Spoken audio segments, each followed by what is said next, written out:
What exactly is regret? It's a common word. What does it mean to regret? People who have had true regrets know what it means. Most of us haven't experienced a true regret.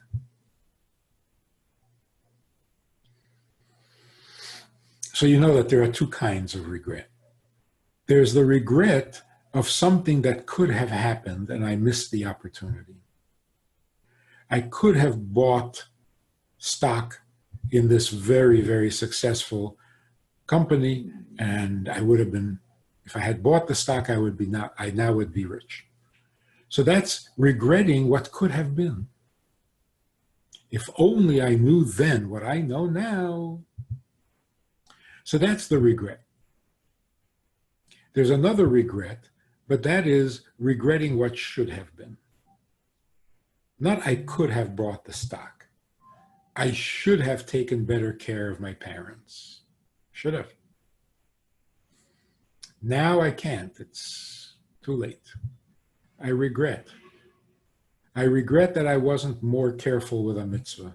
I regret that I didn't have more respect for my teachers. I should have, not I could have. Now look at the difference in how we define regret. If you're talking about what could have been, that regret is negative, it's destructive, there's nothing good about it, and it's not holy.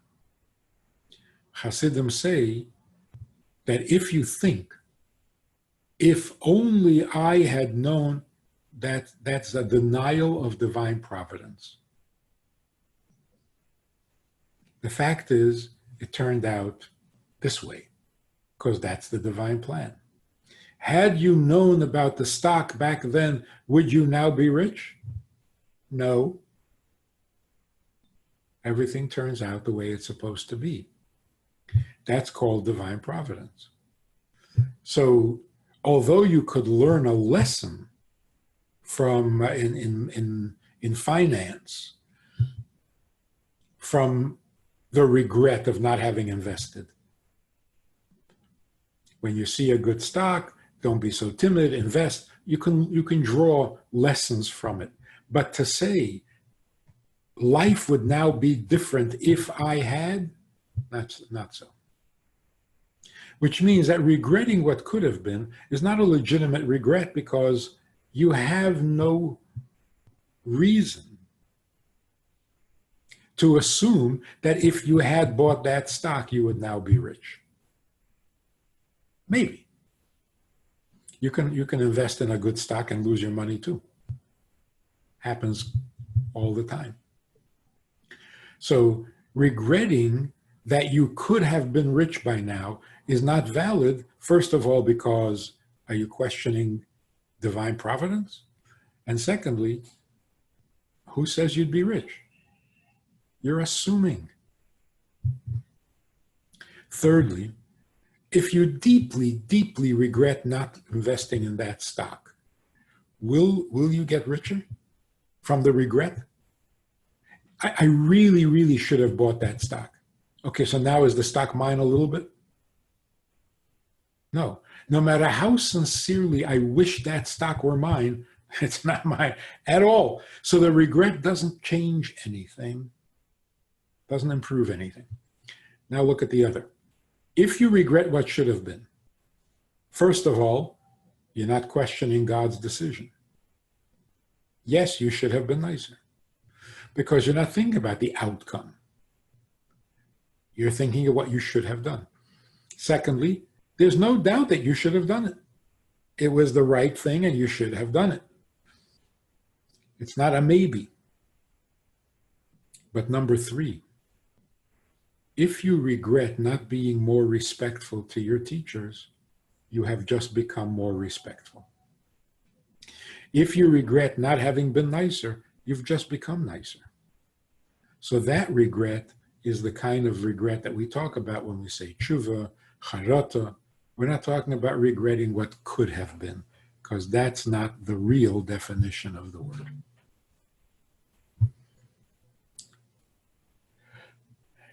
as long as we're on the subject, we use the word divine spark.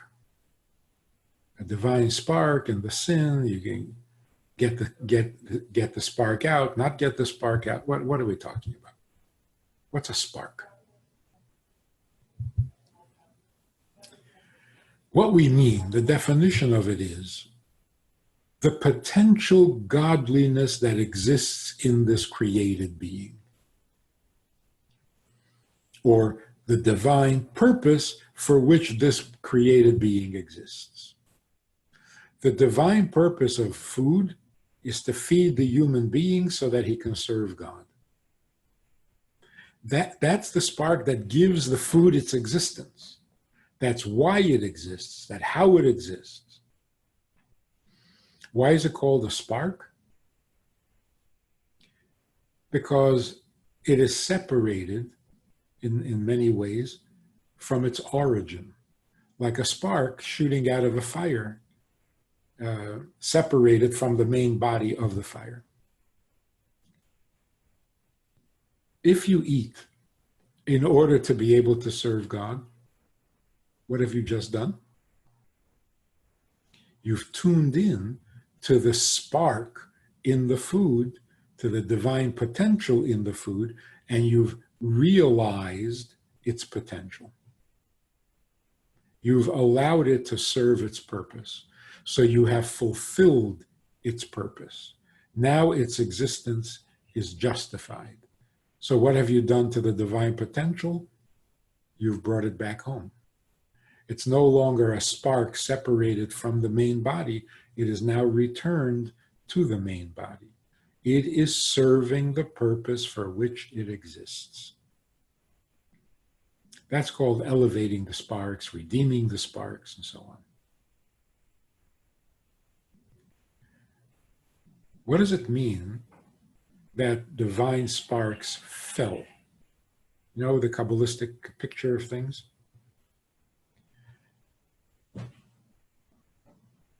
There was a very intense light, and the vessels broke, all of that. How are we supposed to define that? In any project, in the human experience, if you're truly motivated, excited, inspired, impassioned to get into a project, to get something done, that inspiration will determine how successful, how perfect, and how well it gets done. If the desire is strong, if the passion is great, it'll happen quickly, it'll happen joyfully, it'll happen perfectly. If it's not so exciting, then the project may fail. On the other hand, we know from experience, when you're very excited about a project, you can't get the project to start. The excitement is so intense that it messes up your activities. In order to be successful, you have to do first things first. But in the heat of your excitement, you skip steps. You want to get to the end quickly. So you put up the door before you put up the walls when you're building a building, because you want to walk in the door already. And so you mess up the project because of your intense passion for the project. On the other hand, without that intense passion, maybe nothing would happen. So what is the dynamic here? At first, your intense passion for the project paralyzes you and doesn't let you go about a productive, constructive, organized method. So you have to calm the intensity of the passion or the excitement, gather it up in bite-sized pieces in your mind, in your heart, in your speech, in your blueprint, and then you can go about the project in an orderly fashion. That's the difference between tohu and tikkun. Toihu is a world created out of passion, too much passion. Sometimes you're so excited to say something, you can't get the words out. So you have to calm the passion, and then the words will be orderly. So the world of Toihu means the condition within the passion, where there's no order, there's no system. The world of Tikkun means when the passion has been captured in vessels, proper vessels, so that the mind does what it needs to do, and the eyes do what they need to do, and the hands do what they need to do, and now the project is proceeding in an orderly fashion. So what happens when that passion overwhelms the project? Some of the passion spills over into unholiness. Any passion that is not in its proper place is an unholiness. So you have the intensity of Toihu, of that passion, but it's in the wrong place. It's a sin. It's klippa. So inappropriate setting, an inappropriate venue for a divine energy will create unholiness. So for example,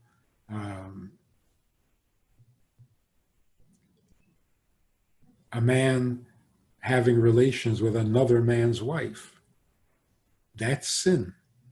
Why? It's a pleasure that could be divine, but it's in the wrong place, and that makes it unholy and forbidden.